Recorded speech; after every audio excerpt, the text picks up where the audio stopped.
Listen, the key on any TRT protocol to restoring erections, whether you've been starved of DHT prior to that because you weren't on TRT and you were hypogonadal, or you're on TRT now and the ratios are skewed and you don't have enough DHT, is getting enough DHT active specifically at the tissue. Okay, the serum in this case does not matter. Okay, so if you just started putting cream on the scrotum and now your serum DHT is sitting at 150 nanograms per deciliter, or even highly more supraphysiologic than that, and you still don't have erections, well, number one, the E2 might be too high. You know, enough DHT or high DHT with super elevated E2 is still likely going to cause erectile dysfunction. I see it all the time.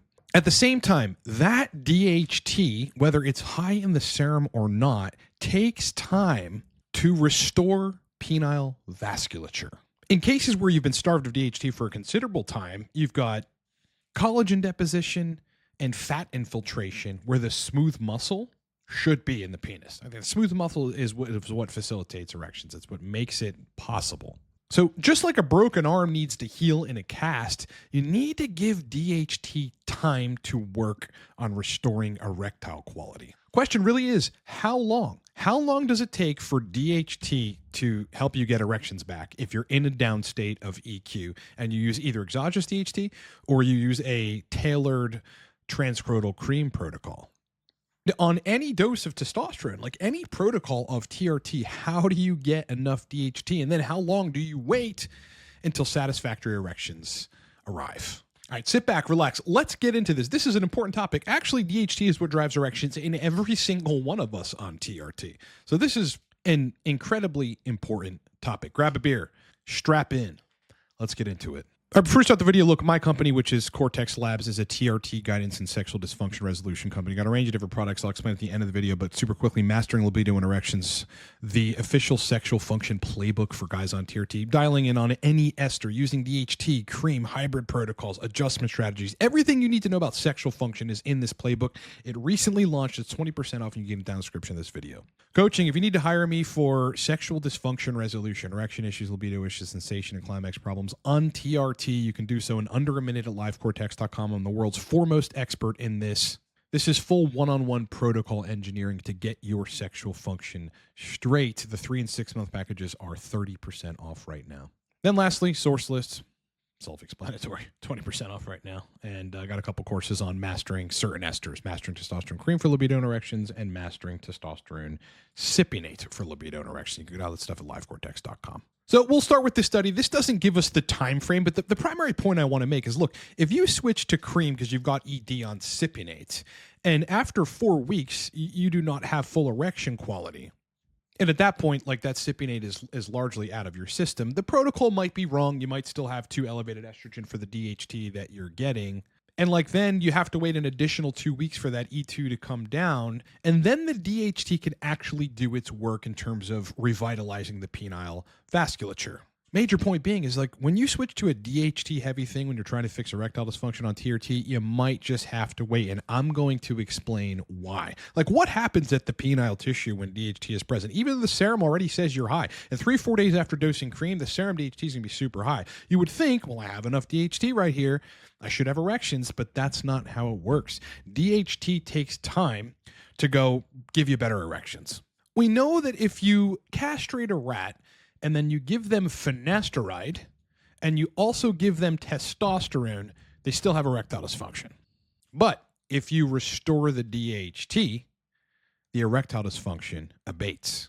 But here's where we get into timelines. So the real question, how long does it take for DHT to restore erections when you're in a down state and you start getting enough DHT? In order to figure that out, we kind of have to reverse engineer some of the 5-alpha reductase inhibition studies, like this one. Persistent erectile dysfunction after discontinuation of 5-alpha reductase inhibitor therapy in rats, depending on the duration of treatment. What they're essentially saying is, like, it took a certain amount of time for the 5-alpha reductase inhibitor, in this case, Finasteride, okay, for those saying Finasteride is somehow safer or something. No, it's going to cause ED just the same.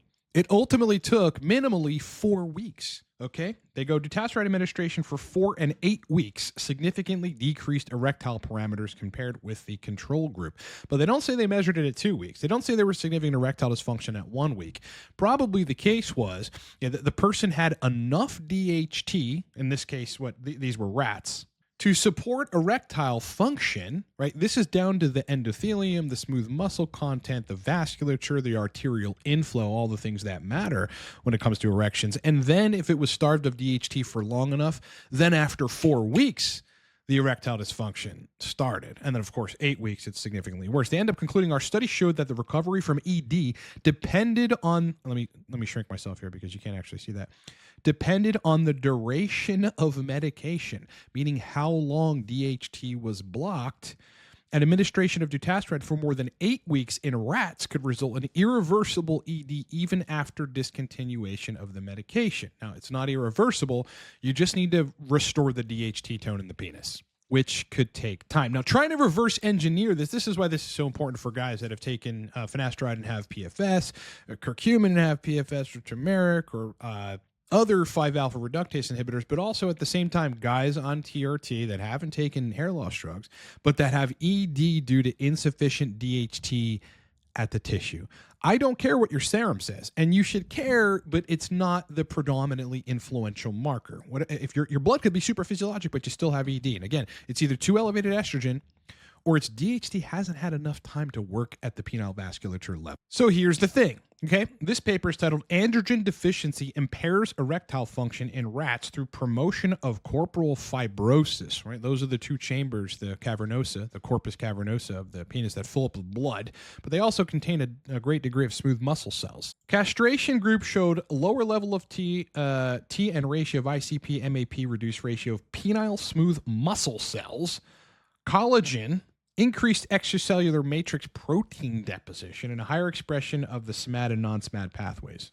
They end up concluding that androgen deficiency, and this can happen on testosterone cypionate. This is what I'm trying to tell people, because you're not getting enough DHT. Again, cypionate and enthate are high systemic T, moderate DHT conversion, whereas cream is moderate systemic T, high DHT conversion. So, I mean, this can happen on any ester, man. And in these cases, androgen deficiency induces corporal fibrosis in the penis.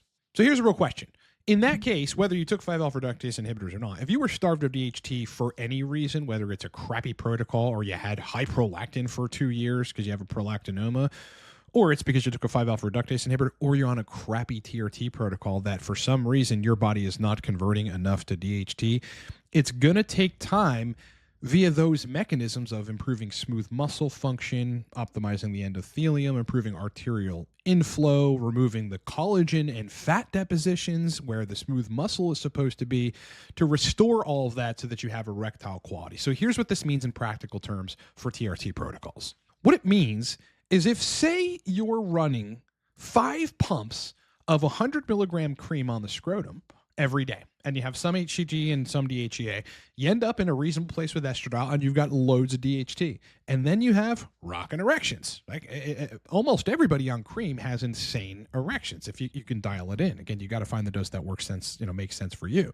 You've got good erections, but you're experiencing hair loss. You've got loads of DHT, right? I mean, the scalp is like your barometer almost for how much DHT is actually active at the tissue level, not just the blood level. Start losing hair. So instead of 5 pumps on the scrotum, you go to 5 pumps on the bicep, right? You make an extreme jump, which I usually don't suggest, and you go, hey, maybe I could use a little less DHT. Hopefully erection quality and all that will be good because it's good now. Why wouldn't it be? You switch to 5 pumps on the bicep of the same concentration cream. 2 weeks goes by, erection quality is good. You have more estrogen because you're converting more to E2 via not putting it on the scrotum. It's just you put cream anywhere else on your body, you're going to make more estrogen. It's not always bad if you have enough DHT. But in that 2 weeks, guess what DHT is doing? Number 1, at the serum, it's lowering. But 2, at the tissue level, where it actually does its work in optimizing erections, it's lowering. So then at the end of that 2-week period, after you've switched to all bicep because you were on 5 clicks of cream on the scrotum and you were getting hair loss and you figured, let me just change this to prevent this hair loss, guess what then happens at week 3? You get erectile dysfunction. I've seen this many times. But how did you have erectile function in the 2 weeks, like after the switch? You made it to 5 on the forearm or the bicep or whatever, and you were fine for 2 weeks, and then you had ED, because there's a lag period where either erectile function in the intrapenile vasculature gets weaker, it takes time, and there's a lag period also when you're trying to bring DHT back into the situation. And for guys that are on TRT having problems with this and haven't taken 5-reductase inhibitors, the lag period's about 2 weeks. So like in the example that I just gave, you might try like 4 on the scrotum and then 1 on the bicep, or 3 on the scrotum and then 2 on the bicep. And you might find your good balance where you're not having catastrophic hair loss, but you still have enough DHT to support erectile function. But when you make that change back to more scrotal DHT, it's going to take 2 weeks. It might take 3 weeks. I really can't see it taking longer than that. It usually doesn't, for erectile function to be restored, assuming that estrogen isn't overpowering the androgen receptor activation, which it has the ability to do. In other words, make sure the estrogen is in your sweet spot, as I've always told you guys. Now, let's talk about transdermal DHT gel. So if you got that stuff from source list, the 20% DHT, you reconstituted it to 1 milligram a drop, or you didn't, whatever you choose to do, and you've got erectile dysfunction due to a lack of DHT. I mean, DHT is just what drives our erections, right? You need enough androgen tone in the penis, and specifically DHT. You start using it. How long until you can restore erections? Well, a couple conditions have to be present for that to happen. Number one, you can't have super elevated estradiol, right? That's just going to block erectile quality. You're going to need, with super elevated estradiol, just like doubly the amount of freaking DHT in order to counteract that. And then it just becomes unsustainable. You get acne, you get hair loss with loads of DHT. It just doesn't make sense. That's why estrogen should be lower. So you can have a moderate amount, a modest amount, but still a high amount of DHT, enough to drive erectile quality. So as long as those conditions are met, you start dropping 7 milligrams or 1 milligram on the scrotum every day or every other day of transdermal DHT. So long as the rest of the conditions are met and estrogen isn't too high, you're probably looking at about 2 weeks for that DHT to have its effect. Because again, in these cases, it's got to go revitalize smooth muscle cell function. It's got to potentially break up fibrosis. It's got to strengthen the thin lining of your blood vessels. Importantly, it has to increase nitric oxide synthase expression in the penis. I mean, that's what DHT does. All of that takes time. And you're looking at, if you don't have significant atrophy of everything, about 2 weeks. I mean, you could have stellar erections on a cream protocol, all in the scrotum, then you switch to the bicep. 2 weeks later, you have ED, and you're like, what the hell's going on? You switch right back to the 5 on the scrotum, deal with the hair loss. 2 weeks later, the erections are going to come back. I just want to make it clear to people, don't jettison the protocol or think you need to add prop or, take an AI. I mean, you should monitor the estrogen, of course. Just give it time.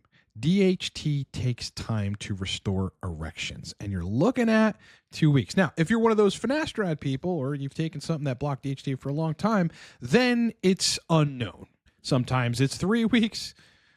Sometimes it's a couple months. I mean, I've seen guys that have full-blown PFS, like start a protocol of a little bit of prop, a very little bit of HCG, so not much aromatizable substrate at all, but their protocol was dominated primarily with DHT. And then they woke up with erections a week later, and erections were restored a week later. Now, that ultimately wasn't sustainable because you need aromatization. You need the testosterone to actually feel good. You can't be like hypogonadal on test levels. You have no anabolism. Your energy sucks. You're walking around lethargic all day, but your erections work. It's just doesn't make sense. But in those cases, it could take longer as well. So please be patient with the process. And the major point of this video is DHT needs time to work down there at the vascular level, at the smooth muscle level. And when you're switching from Cypionate to cream, like from cream all on the forearm or the shoulders or somewhere, some docs actually suggest this, which I find ridiculous. I mean, most people don't. They end up on the same place they are on Cypionate. Moderate DHT with systemic high aromatization and systemic high T. It's not good for sexual function, boys. Or you're just trying to bump up the DHT a little bit to counteract some estrogen. You're on Cypionate. You're trying to get the ratios right. You add exogenous DHT. Just give it time. Give it time. The erections will restore themselves. The DHT is going to do work, but for it to go and fix erectile dysfunction, it's got to do work at the tissue level, despite what your serum says. That's the point I want to make. You could be super physiologic, but it doesn't matter. It's got to go repair. You break your arm, you put it in a cast. Does it fix instantly? No, it's got to sit there and repair for a while. DHT works the same way, and everybody needs to know that. Look, I break all this down regarding cream and mastering testosterone cream for libido erections. I mean, it is the official video course, the instruction manual for dosing cream for libido and erections. You can get this course in under a minute, livecortex.com. It is 20% off right now. But, I mean, if you want an official playbook, a rule book, okay, an official downloadable book on every ester on TRT, specifically dialing and sexual function, just get Mastering Libido and Erections on TRT. This is the sexual function playbook. It's the playbook everybody wishes they had when they start TRT. It's the playbook everybody needs to have when they start TRT. It's also the playbook that everybody needs to have when they're having sexual dysfunction after 2 years of TRT, after 1 year of TRT, after 6 years of TRT, when their protocol changed and something got skewed. These are protocols, but also the logic that works. A 7-year TRT coach's perspective on fixing sexual dysfunction, every single ester, including exogenous DHT. You can get this playbook in under a minute, livecortex.com. Just have it forever. Get it, thank me later, have it forever. It's 20% off. If you need to hire me, some people just want to take care of business. That is what I do. I fix erection, libido, sensation, and climax problems by engineering protocols through a process that work for the individual. It's coaching. You can hire me one-on-one in under a minute. We've got a single session call with protocol formulation thereafter. And we've got a 3-month package and a 6-month package. The 3 to 6 month coaching packages right now are 30% off. Listen, book me in under a minute, livecortex.com. We're on the fact finding call as soon as the next day, and we don't wait. We've got to get to work. We start. Geronimo, brother, I'd love to see you on board. And again, source list. I mean, sometimes you're just going to need the DHT. Plenty of people need DHT on TRT. If not, trying different esters, any anabolic agent you can think of, get sourceless, livecortex.com. All right, my brothers in test. It's been an absolute pleasure hanging out with you. Hope you had a great weekend. Much more content coming this week, so look forward to that. Like the video. Honestly, guys, I need you to like it. If I see 1,000 views and 80 likes, I'm going to be a little disappointed. It doesn't take you long. It's free to do. Just hit the like button. I really need you to do that. Otherwise, sub to the channel. Love to have you on board if you're new here. A lot of our views are from people that aren't subscribed. You're going to love the channel. I'd love to have you on board. Just jump on board, bro. Aside from that, kick ass, rock on, enjoy the rest of your day, and I'll talk to you boys on the next one.